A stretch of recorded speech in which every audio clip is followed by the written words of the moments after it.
ইরানে ট্রাম্পের জয়ের সহজ কোনো পথ নেই।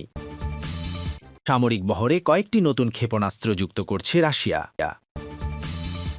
ইরানের সহজ কোনো পথ নেই। ইরানে যুক্তরাষ্ট্রের প্রেসিডেন্ট ডোনাল্ড ট্রাম্পের মূল লক্ষ্য হল জয়, তবে পথ সহজ নয়। বিশ্লেষকদের মতে টিকে থাকার লড়াইয়ে দৃঢ়তা দেখিয়ে যাচ্ছে ইরান। তাই দেশটির একটি আদর্শিক শাসন ব্যবস্থার বিরুদ্ধে ট্রাম্পের সামনে জয়ের কোনো সহজ পথ খোলা নেই।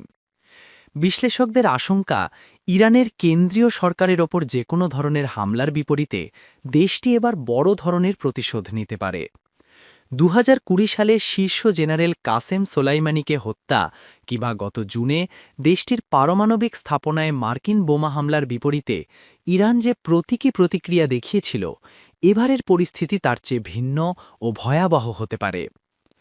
বিশেষজ্ঞরা মনে করছেন, ইরানের সর্বোচ্চ নেতা আলী খামেনি বা শীর্ষ কর্মকর্তাদের হত্যার উদ্দেশ্যে অভিযান চালালেও এ শাসন ব্যবস্থার পতন নিশ্চিত করা সম্ভব হবে না।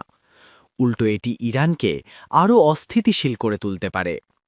অন্যদিকে দীর্ঘমেয়াদী যুদ্ধ ওয়াশিংটন এবং মধ্যপ্রাচ্যের জন্য বিপর্যয়কর ও ব্যয়বহুল প্রমাণিত হতে পারে। চিন্তন প্রতিষ্ঠান স্টিমসন সেন্টারের ডিস্টিংগুইশড ফেলো বারবারা স্ল্যাভিন বলেন, সবকটি বিকল্পই বেশ ভয়াবহ। তিনি আরও বলেন, শাসক গোষ্ঠী যখন দেখবে তাদের পিঠ দেওয়ালে ঠেকে গেছে, তখন তারা এই অঞ্চলে থাকা মার্কিন বাহিনী এবং তাদের মিত্রদের ওপর ভয়াবহভাবে চড়াও হতে পারে। চলতি বছরের শুরু থেকে ইরান জুড়ে সরকার বিরোধী বিক্ষোভ শুরু হলে ইরানের সরকার তা কঠোরভাবে দমন শুরু করে। এর পরিপ্রেক্ষিতে ট্রাম্প হুঁশিয়ারি দেন, বিক্ষোভকারীদের হত্যা করা হলে তিনি সামরিক হস্তক্ষেপ করবেন। ২ সপ্তাহ ধরে ট্রাম্প বেশ কয়েকবার বিক্ষোভকারীদের আশ্বস্ত করে বলেছিলেন, সহায়তা আসছে। তবে বিক্ষোভকারীদের ওপর তেহরানের কঠোর দমনপীড়ন থামেনি। ইরানে বিক্ষোভের তীব্রতা আপাতত কিছুটা কমছে, তবে বিশেষজ্ঞরা সতর্ক করে বলছেন, সংকট এখনও কাটেনি এবং পরিস্থিতির দ্রুত পরিবর্তন হতে পারে। যে কোনো সময় বিক্ষোভের আগুন আবারও জ্বলে উঠতে পারে। অন্যদিকে ট্রাম্পও এখনও পর্যন্ত সামরিক হস্তক্ষেপের পথ থেকে পুরোপুরি সরে আসেননি। তবে বিশেষজ্ঞরা বলছেন, ইরানে ট্রাম্পের জন্য দ্রুত কোনো সামরিক বিজয় অর্জন করা প্রায় অসম্ভব।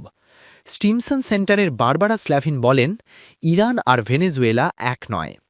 ২০২৫ সালে পারমাণবিক স্থাপনায় হামলার পর তেহরানের প্রতিক্রিয়া ছিল অনেকটা সংযত। কাতারের আল উদেদ ঘাঁটিতে কয়েকটি ক্ষেপণাস্ত্র ছুড়লেও তাতে কোনো মার্কিন সেনার প্রাণহানি ঘটেনি। কিন্তু বিশ্লেষক ত্রিতা মার্সি মনে করেন, ইরান এখন এমন এক অবস্থানে পৌঁছেছে যে তারা হয়তো আর ওয়াশিংটনের সঙ্গে বড় সংঘাত এড়ানোর নীতিতে অটল থাকবে না। ইন্টারন্যাশনাল ক্রাইসিস গ্রুপের জ্যেষ্ঠ বিশ্লেষক নিসান রাফাতি বলেন, সোলাইমানি হত্যাকাণ্ড বা পারমাণবিক স্থাপনায় হামলাকে ইরান সীমিত পরিসরের আক্রমণ হিসেবে মেনে নিয়েছিল, কিন্তু বর্তমান বিক্ষোভকে শাসক গোষ্ঠী তাদের টিকে থাকার পথে চরম হুমকি হিসেবে দেখছে। এই পরিস্থিতিতে আমেরিকার যে কোনো ছোট হামলাও তেহরানকে বেপরোয়া বিশ্বাসের দিকে ঠেলে দিতে পারে। সামরিক বহন ক্ষেপণাস্ত্র যুক্ত করছে রাশিয়া। রাশিয়ার বিমানবাহিনী তাদের বোমারু বিমান বহরের জন্য অত্যাধুনিক ক্রুজ মিসাইল এবং হাইপারসনিক ক্ষেপণাস্ত্রের এক নতুন ভাণ্ডার নিয়ে হাজির হচ্ছে। সাম্প্রতিক এক প্রতিবেদনে জানা গেছে, রুশ অ্যারোস্পেস ফোর্সেস বা ভিকেএসএস ৩টি নতুন ধরনের আকাশ থেকে উৎক্ষেপণযোগ্য ক্ষেপণাস্ত্র যুদ্ধের ময়দানে মোতায়েন ও পরীক্ষার জন্য প্রস্তুতি নিচ্ছে। এই নতুন সমরাস্ত্রগুলো রাশিয়ার কৌশলগত সক্ষমতাকে বহুগুণ বাড়িয়ে দেবে বলে ধারণা করা হচ্ছে। বিশেষ করে KH-BDK ক্ষেপণাস্ত্রটি ডিজাইন করা হয়েছে পুরনো 295 MSM বা বিআর বোমারু বিমানের জন্য। এটি অনেকটা খ-১০১ মিসাইলের মতো হলেও এর প্রধান বিশেষত্ব হল অত্যন্ত নিচু দিয়ে উড়ে যাওয়ার ক্ষমতা। মাত্র ৩০ থেকে ৭০ মিটার উচ্চতায় এটি উড়তে পারে বলে রাডার ফাঁকি দেওয়া এবং পৃথিবীর বক্রতাকে কাজে লাগিয়ে আত্মগোপন করা এর জন্য সহজ হবে। প্রায় ৩০০০ কিলোমিটার পাল্লার এই ক্ষেপণাস্ত্রটি শত্রুদেশের আকাশ প্রতিরক্ষা ব্যবস্থার জন্য বড় চ্যালেঞ্জ হয়ে দাঁড়াবে। অন্যদিকে KH-BD ক্ষেপণাস্ত্রটিকে একটি শক্তিশালী কৌশলগত অস্ত্র হিসেবে বর্ণনা করা হচ্ছে, যা 295 MSM এবং 216 M বোমারু বিমানে ব্যবহৃত হবে। ৫৫০০ কিলোমিটার পাল্লার এই ক্ষেপণাস্ত্রটির গতিবেগ ঘণ্টায় প্রায় ৬৬০০ কিলোমিটার, যা একে হাইপারসনিক অস্ত্রের তালিকায় স্থান দিয়েছে। সবচেয়ে চমকপ্রদ তথ্য হল, এই ক্ষেপণাস্ত্রটি একই সাথে দুটি ভিন্ন লক্ষ্যবস্তুতে আঘাত হানতে সক্ষম।